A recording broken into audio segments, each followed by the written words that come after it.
Westech Diesel offers professional reconditioning and sales services for the Retarder Aquatarder SWR, developed for Mercedes and Setra Euro 6 vehicles using genuine OEM parts. Each reconditioned unit undergoes rigorous testing to ensure full compliance with operational parameters.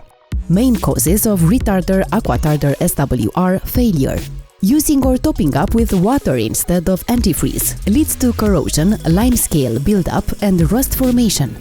Using low-quality or aged antifreeze, degraded antifreeze loses its anti-corrosive and lubricating properties, compromising system performance.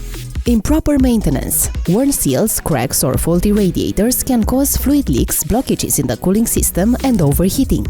We maintain a permanent stock of at least 30 retarders, each supplied with detailed installation instructions, and offer reliable international shipping services. Contact us on WhatsApp anytime.